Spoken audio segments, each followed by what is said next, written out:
Hey guys, and welcome back. I am here with another pregnancy update for you guys. Not only did I make it to my due date, I made it past my due date. So today is Tuesday. My due date was yesterday, June the 1st, and so we have surpassed that. Kind of crazy. Did not see myself like surpassing my due date, but it's okay. It happened. You know, we're getting over it. I'm going to upload this video on Wednesday. I'm not going to put it up today. I want to honor the Blackout Tuesday, and so I am not planning on putting this up until tomorrow. So I will be at that point 40 weeks and 2 days if I am not in labor. So we shall see. I actually had my doctor's appointment today, so that is what I'm going to be chatting and talking about. And then as well as symptoms and what has changed, and especially what's been going on in these past few days and even today since my doctor's appointment. Just to give you guys an idea as to what things look like kind of leading up to going into labor. Hopefully that's what I'm crossing my fingers and hoping is happening. But if you are not subscribed to my channel, my name is Miranda. I'm a full-time working mom. I have a 3-year-old little girl named Eliana, and then I'm currently pregnant with our second baby. As I said, I am currently 40 weeks and 1 day, and we are expecting a little boy. And so I've been doing pregnancy updates. My plan is to continue on once he is actually here, getting into, of course, things involving him, involving Eliana and stuff like that. So if you enjoy those types of videos, please subscribe to my channel, give the video a thumbs up, and let's jump in and get everything going. So I had my doctor's appointment this morning, and it went well. I was really excited to hear that I have made some progress since I last went in. So I was almost 3 centimeters. She said that I was 2.5, but she could stretch me to a 3. So I have dilated more, which is awesome. Great news for me that I was super excited about was that my cervix has finally gotten lower. And I could tell the difference, don't mind all the noise in the background. I could tell the difference in just how my cervical exam went, which is so crazy to think about. But when she's been doing my previous cervical exams, they did not feel good, you guys. I remember with Eliana, when I had cervical exams with her, they didn't hurt. But all the cervical exams I've had so far this go around have not been comfortable, and they've been a little more on the painful side. And I think it's just because my cervix, my guess is because my cervix has been so high that she's really having to reach in there to try and find it and feel my dilation. And now I seriously barely, of course it's uncomfortable, it's not a pleasant experience by any means, but it wasn't painful at all this time around, which I was really happy about. And I think it's because my cervix is now lower. And then she said that she did a membrane sweep on me too. And it was so funny because I had asked the nurses when they were putting me in their room, because they asked me, if I wanted to have my cervix checked. I told them yes. And then I also asked if they could put on there that I wanted to have my membrane swept as well. And so they told me that they were going to, and she comes in, she's doing the cervical exam. And I remember when I got my membrane swept with Eliana, I think I had it done twice actually, because I went to 40 weeks and then I went to a 41-week appointment with her too. So I remember it being, again, just a little more, all the cervical exams had been comfortable, but not painful. But the membrane sweep, it was a little bit, more uncomfortable and a little painful. And this time she did it, and she was finished, and I was like, did they tell you I wanted to do a membrane sweep today, or can you do that? And she was like, I did. And I'm just sitting there oh, okay, great. And she was like, I know, I saw you keep your straight face the whole time, good job. So that I'm hoping that that's going to kind of help with getting things going. I shouldn't be surprised that I'm over my due date, I guess, because if you are new here, I went to 41 weeks and 2 days with Eliana, my daughter, and so it's not shocking necessarily that I've gone over with this pregnancy too. I'm just hoping that we're getting to the point of it almost being go time, is my hope and my prayer, because I'm ready. I think we're all super ready at this point. It's been kind of weird. I know I haven't hopped on here in an entire week. I had planned on doing a couple more videos, and I really wanted to get 3 uploaded a week. But we've been living kind of in limbo land, where it's I'm expecting to go into labor, and then it doesn't happen, and it kind of throws off my plans. And I've been working super hard on trying to keep the house all in order so that when I do finally go into labor, that in order when we come back, and at least I'm not coming back to some like crazy mess that, you know, things are taken care of and I can just relax for a few days without really having to worry about the house or be like irritated or get anxious and stressed because there's a huge mess around me. So I've been trying to like kind of clean up like every day, basically keep the floors clean, you know, and stuff like that. And so that's kind of kept me busy too and taken up some of my free time. And so yeah, that's kind of been what's keeping me busy too. But as far as like things that have changed since I did my last update, still having contractions, although I will say, and I got really like discouraged. So my doctor's appointments had been on Wednesday. So I went to my doctor's appointment on Wednesday. I had told her I had really been experiencing a good amount of contractions and pressure. And then on Thursday and Friday, I was having a ton of contractions. Obviously they didn't develop a pattern because like I didn't go into labor, but like I was having contractions all throughout the day on Thursday. And I was like, okay, you know what, maybe this is it. Like maybe I'm gonna go into labor and like Friday we would have a baby. Didn't happen. So then the same thing happened Friday. All day Friday, tons and tons and tons of contractions. And I was like, okay, all right, at least I've gone through about 2 days of early labor. So like, let's see, maybe tonight will be the night and Saturday we'll have him. And then Saturday comes along and my contractions just stop, like completely gone. I was barely having any. I think between Saturday and Sunday and Monday, as a matter of fact, so yesterday, I've probably had a total of like maybe 10 contractions, which was so disappointing because I just, like after going through all day Thursday of all the contractions, all day Friday of all the contractions, I was so sure. I was like, okay, come on, like this has to be it, you know? And then nothing happened from it. And then like they just completely stalled out to where, I mean, I got one like at one point and then like I'd get another one at some point, but like they were not coming, you know, like I could have probably on Thursday and Friday, they were probably coming like every 30 minutes. I was at least having contractions. And so like there was somewhat of a pattern to them, but it wasn't anything, you know, that turned into something obviously. And then they just stalled out completely for Saturday, Sunday, and yesterday. So it's been kind of weird. But today, like so my appointment this morning was at 8:45.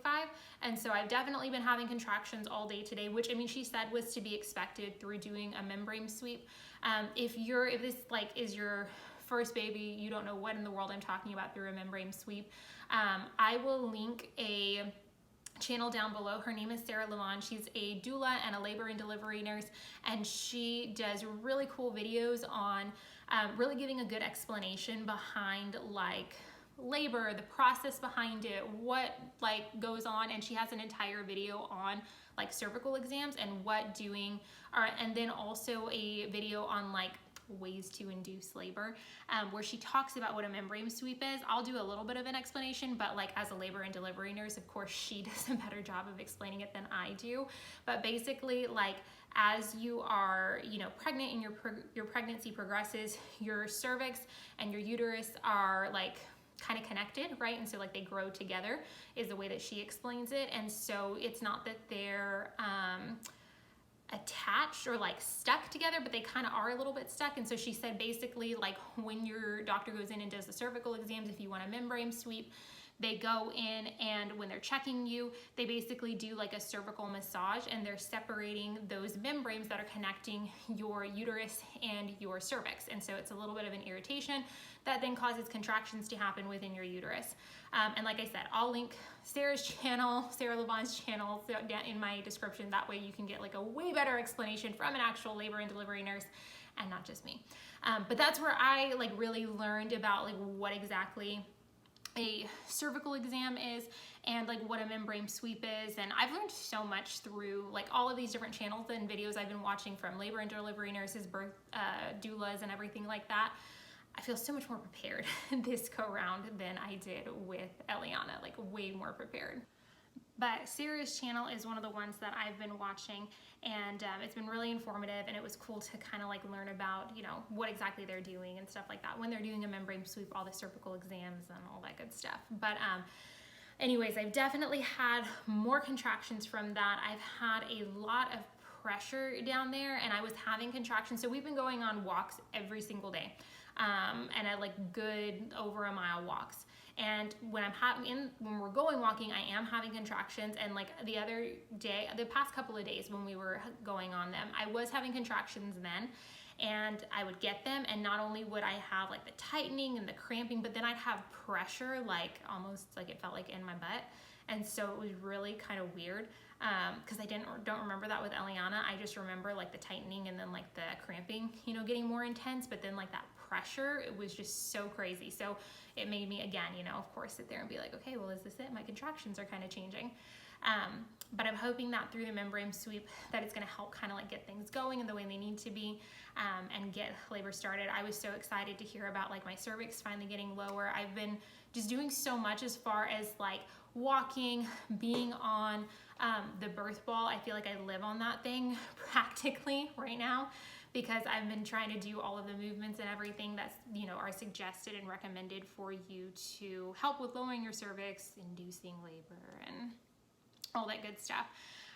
And so I've been doing all of those just in the hopes of like also helping get my body ready for labor to happen in the first place. And that's kind of like been where my mindset has been at this past week and a half with everything that I'm doing. Is it's more of a preparation for getting my body ready to go, instead of a like I'm gonna induce labor, because all of them will, like in every video I've watched from doulas, labor and delivery nurses, and then even like hearing it from your doctor, there's no magical way to induce labor, sadly. If you're not ready, you're not ready, and that baby's not coming out until they are good and ready for themselves to be born. Then there's a lot of things that like take place before you actually go into labor. But if your body is ready for labor and you're doing these things, then it can help with like getting it going and helping it to stay consistent. And then there's also tips for like if you're in labor and then all of a sudden it stalls out, like how you can get it going and stuff like that again. So that's what I've been doing. I've thought about doing a video all about like prepping and, you know, getting ready for labor. I might do that if I don't wind up going into labor within these next couple of days. And I might do it afterwards too, because I found so many cool like tips and things that I wish I would have known with Eliana, because I feel like I would have been a little more prepared for giving birth to her had I known some of the things that I know now, which is crazy, because I mean, we took like childbirth classes and everything like that with Eliana, but I just don't feel like they were as informative as the stuff that I've been finding in my own research that I've been doing. But yeah, those have been the big, like the changes in the contractions have been that I'm feeling the tightness, I'm feeling the cramping, and then I'm also feeling pressure down there with the contractions too. I have had horrible pressure down there these past few days, but that's just, you know, again, to be expected. I feel like it's what's kind of helped coax him into the position and like where he needs to be, and helping with my cervix lowering. My appetite has kind of gone down these past few days. I haven't been like as hungry, I've noticed, and then his movements are still like he's not as active as he has been throughout like my whole pregnancy. Again, still can feel him moving, but just not like as much as I typically have been, because like I've mentioned before in previous videos, he's a super active baby, like hardly ever takes breaks, and he's just been a little less active lately. So I don't know if that's all just like him getting ready to come into the world, him running out of room, I don't know. I've told my doctor at my appointment today and then at my appointment last week when I started really noticing it, and she told me it's nothing to worry about as long as I'm feeling him move. His heart rate was good and his heart tones were good, so it's not something she wanted me to be super concerned with. But one thing she did mention that she wanted me to be doing moving forward, since I am over my due date now, is to be doing kick counts. She said twice a day for at least an hour. I need to be monitoring his movements to make sure I'm getting at least 6 movements within an hour. And if there's any changes to that, of course, to go in or call and stuff. But he's still active enough to where like I'm not super concerned about it. But she told me basically, you know, like once you're over your due date, your placenta's not functioning to its full capacity basically, and so she just wants me to keep an eye on it. She asked me in my appointment today like what my breaking point was, like when I was gonna say I'm tired of being pregnant and get this baby out of me, were her words. And I told her not until I hit 42 weeks. Like if I were to hit 42 weeks, then at that point, like yeah, I'd be like, okay, let's get him out, obviously. And I remember her telling me that with Eliana, that, you know, if I wanted to go to the 42 week mark, If I went over that, I mean, I could, it's my choice, but that basically on all her notes, she would write that it was like against her professional advice to do so. And I get it, you know, there's good reasoning behind it. I trust my doctor. She's not out there just to induce me and get me off her hands. I 100% trust her. And I know she's just looking out for me and looking out for the baby. So I'm hoping and praying. I mean, I didn't go to 42 weeks with Eliana. I was close. And I'm really hoping I obviously don't go with this little guy. So everything's going good though, and I'm just happy to hear that progress has been made and that like finally my cervix is lowering, I've dilated a little bit more, and so things are moving in the right direction. I haven't completely stalled out, even though these past couple of days it's kind of felt like it. So yeah, that's really like all I can think of. My everything else, I mean, it's still the same. It's just you're uncomfortable, right? It was just to be expected when you're like this pregnant. And like at night I can barely sleep, so I'm super tired all the time. And my hip pain has been pretty bad. I'm constantly like tossing and turning like from one side to another in the middle of the night, getting up to go to the bathroom, which is just totally expected. That has definitely increased. Like these past 2 weeks, I seriously go to the bathroom like every, I don't know, 30 minutes it feels like sometimes. I'm probably exaggerating and being a little dramatic, but it feels like it. And like my bladder can seriously be barely full, but it'll feel like I have got to go to the bathroom so bad. And then I go and I'm like, are you kidding me right now? This is ridiculous. But yeah, so that's been fun too. It's like literally I'm waddling everywhere every 30 minutes getting up. At least it's getting me up and moving, so I guess that's a good thing. But yeah, waddling everywhere every 30 minutes to go to the bathroom. So fun. But other than that, nothing crazy has changed. It's just the normal stuff that goes on when you are this far along in your pregnancy. So yeah, I'm just ready to not be pregnant anymore. And I am very ready to have my sweet little baby in my arms. It's so crazy to think that we're almost there. And Caleb and I have really been talking about it these past couple of days, and it's definitely been like in my mind, just the fact that we're gonna be a family of 4, that we're gonna have another baby. It's so mind-blowing to me still. Like I know obviously you would think like I've had 9 months, actually over 9 months now to get prepared for this, but it's so weird. It's so crazy to think we're going back to like we're gonna have a newborn again, and like everything we've gone through with Eliana, we're about to go through all over again now. But it's so cool at the same time, and I'm so excited. I'm so excited to meet him and just see what he's like, and like the little person that he is, just like I was with Eliana. And like every day she amazes us and she blows us away with how smart she is and everything she knows. And like I can't wait to see the same things from him, and just like to watch him become this little person as she's becoming her own person. Like it's just so cool. It's so cool. It makes me tear up. I've got like, my hormones are crazy. That's one like big thing, is that hormones are super crazy right now. I'm crying over everything.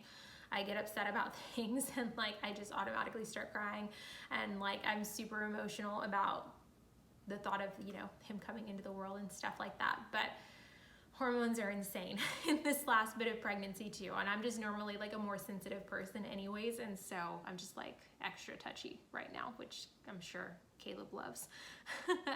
But that's gonna be it for this update, you guys. I really hope that you enjoyed it, that, you know, if you're following along and you're in your own pregnancy journey right now, my best wishes go out to you. My prayer, my love goes out to you. I'm praying for a healthy delivery for you, a healthy baby, that you are healthy at the end of it all. Let go of the stress, let go of the anxiety and the worry. That's what I have to keep telling myself, especially with like going over my due date and stuff. I've been so like anxious about getting induced if like it were to come to that. And Caleb's been such a huge support through it all, and so is my mom, and just those reminders of like, you know, he's gonna come and it's gonna be okay. Like you don't need to stress. And Caleb reminded me today, he's like, you know, getting anxious and being worried about it isn't gonna make it happen. It's like actually gonna be the opposite. And I was like, yeah, you're right. Okay. So that's my advice to you out there too. Like if you're at that time, if you're over your due date, or if it's like fast approaching and you're just waiting, don't stress. It's gonna happen. You will not be pregnant forever. And at the end of the day, it's not the end of the world if you get induced. It's not the end of the world if I get induced. The most important thing is having a healthy baby, and that you are healthy at the end of it all too. So that's what, like I said, I'm praying for you. I've been praying it for myself. and I hope that you have the best possible delivery that you can. So please subscribe if you are not already. Give the video a thumbs up. It's a huge help for sure. And hopefully next time when I'm chatting to you guys, it'll be giving an update that our sweet little guy has entered into the world. So until next time, bye.